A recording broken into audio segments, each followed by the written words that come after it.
The सरस्वतीज mini ब्लॉकमध्ये आपल्याचं सगळ्यांचं स्वागत आहे. Good morning. हे पहा, मकर संक्रांतीची माझी तयारी चालू आहे मेहंदी काढण्याची. मी एका हातावर मेहंदी काढली, पण आता दुसऱ्या हातावर मला काढता येत नव्हती.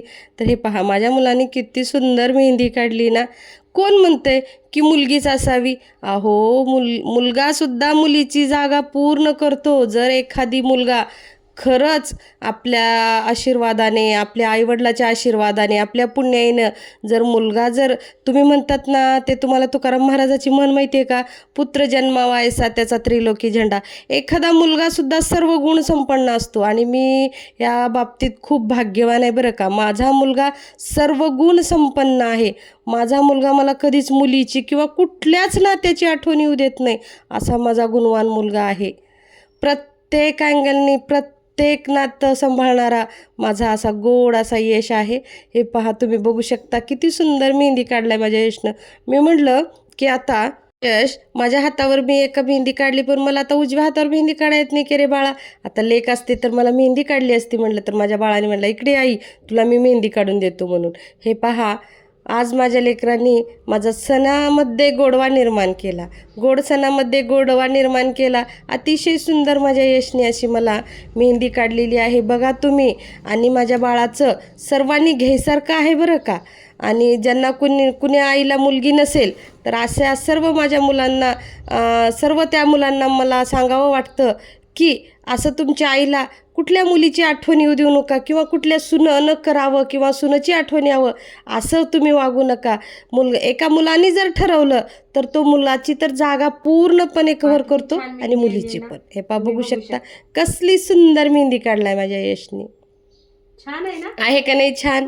खरंच कौतुक करावं, असं मेहंदी काढलंय बरं का. सुंदर, खूप छान आहे. मग आता मेहंदी काढून दुसऱ्या दिवशी हे पहा, मकर संक्रांतीची तयारी. अगोदर सगळ्यांना मी आंघोळ करून पोहे करून द्यायचं ठरवलं, कारण आई आली होती. आईला यशला पोहे करून द्यायचं म्हणून.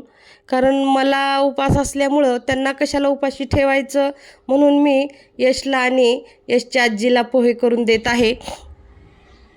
तुम्ही बघा किती छान असे मस्त पोहे करून देत आहे यश. आणि यशची आजी आज पोहे खाणार आहेत, कारण स्वयंपाकाला उशीर आहे. कारण संक्रांतीचं ववसायचंच आहे 3च्या नंतर. मग लवकर स्वयंपाक करून काय करायचा, म्हणून मी म्हणलं की आता ह्या दोघांना आपण पोहे करून देऊया. मला फ्रूट खायला घेतले मी, आणि ह्या दोघांना मी पोहे करत आहे. सुंदर असे मस्तपैकी छान छान पोहे. आजी, हे बघा, मस्तपैकी असं छान मी पोहे करत आहे. आता पोहे झालेले आहेत. आता थोडं पोह्यावरती ताट झाकून मी अशी कोथिंबीर टाकत आहे पोह्यावर, आणि मस्तपैकी ताट झाकून ठेवते. म्हणजे तर मग आता आजच्या मकर संक्रांतीच्या आमटीची फोडणी टाकून घेऊया. चला मग तुम्हाला मी आमटी शिकवते. हे पहा, कढईमध्ये तेल ओतून आता तेल गरम झालेलं आहे. तेल गरम झाल्याच्या नंतर अद्रक लसणाची हे बारीक केलेली पेस्ट टाकायची.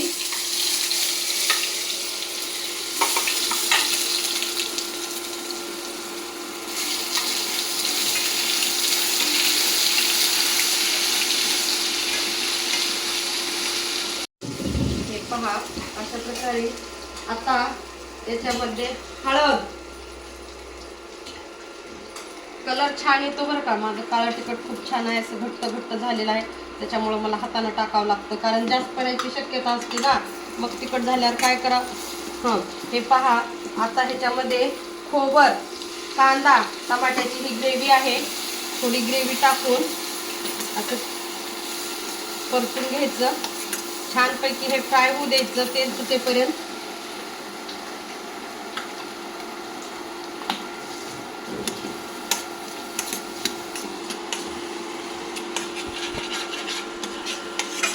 बघा, हे पहा किती सुंदर फ्राय झाले.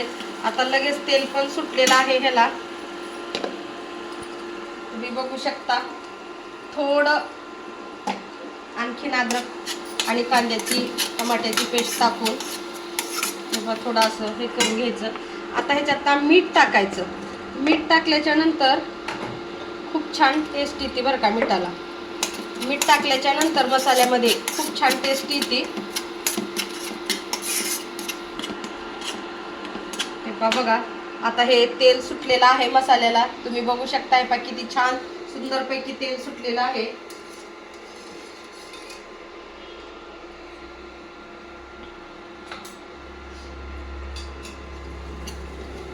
आता ग्रेव्ही असल्यामुळे आपण कसलाच मसाला टाकायचा नाही, कारण जास्त मसालेदार खाल्ल्याच्या नंतर त्रास होतो तब्येतीला, पित्त होतं। त्याच्यामुळं मसाले मी कमीच वापरते। फक्त टोमॅटो, कांदा एक आणि थोडं खोबरं टाकलेलं आहे ह्याच्यामध्ये, तुम्ही बघू शकता। हे पहा आता सुंदरपैकी अशी तेल सोडलेलं आहे ग्रेव्हीला।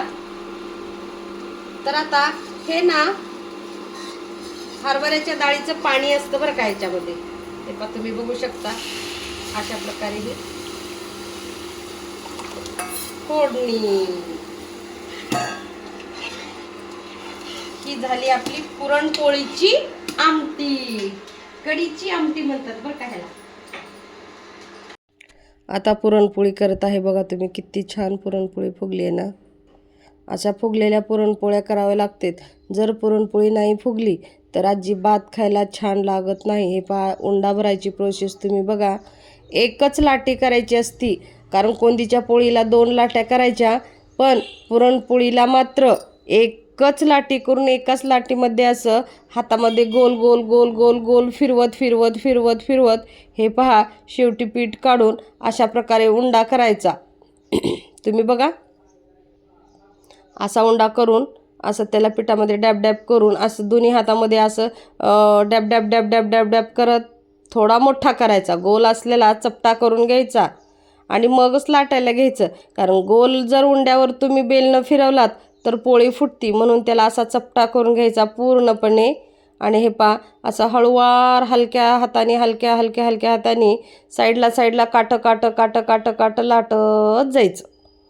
हे पहा बघा तुम्ही किती छान। आणि पोळीसुद्धा आलटून पलटूनच लाटली पाहिजे, कारण एका साईडनं जर पोळी लाटलात तर वरचा भाग पातळ होतो आणि खालचा भाग तसाच जाड राहतो। तर पोळीसुद्धा पलटूनच लाटली पाहिजे, तर दोन्ही साईडने एकदम त्याचं जे कातडं असतं ना ते एकदम मऊ मऊ मऊ होतं। आम्ही आमच्या इकडं पोळीला खालीवरचं कातडं म्हणतो बरं का। इतकं सुंदर पातळ पातळ झालं पाहिजे। हे पहा बघा तुम्ही बघू शकता, आतलं पुरण दिसतं, एवढी पातळ पुरणपोळी केली पाहिजे। आमच्या लातूरची पोळी फार फार प्रसिद्ध आहे बरं का, तुम्ही याच एक वेळेस पुरणपोळी खायला आमच्याकडे। हे पहा असं एका हातावर पोळी घ्यायची आणि असं टाकायची तव्यावरती। तुम्ही बघा कसं तवा भरून, माझीसुद्धा पोळी अशी तवा भरूनच असते। पोळी, भाकरी, चपाती काही पण असो, माझी पूर्ण तवा भरून असते। असं मला छोटं छोटं छोटं छोटं करायला कधीच आवडत नाही बघा। मस्तपैकी माझा मोठा मोठा स्वयंपाक असतो, खूप नाजूक असतो बरं का, पण मोठा असतो। असं छोटा छोटा नाही करा वाटत निवदासारखा। मग निवद तर असतात आमचे खूप मोठे बरं का। तुम्ही बघा, आज तुम्हाला मी निवद करून दाखवले असते, पण आज देवाला नैवेद्यच दाखवायचा नाही का, तर संक्रांत अशी आली आहे की संक्रांत आली आहे एकादशी दिवशी, आणि ते पण दुपारून 3च्या नंतर वौसणे, आणि देवाला नैवेद्य पण नाही। हे सगळा स्वयंपाकाचा कारभार आपल्या पोटासाठी आहे बरं का, देवाला यातलं काही नाही। देवाला फक्त केळी, दूध, तिळगुळ असा किंवा तिळाच्या लाडूचा, गुळाच्या लाडूचा, शेंगदाण्याच्या लाडूचा नैवेद्य चालतो, आणि कुठलं पण फळ चालतं बरं का। हे पहा बघा कसली सुंदर अशी पोळी झाली पाहिजे पोरींनो। लक्ष करा, लक्ष देऊन बघा। पोळीचा व्हिडिओ खास काही सुनांसाठी आणि मुलींसाठी पण करत आहे। खूप आजकालच्या सुनांना पुरणपोळी येत नाही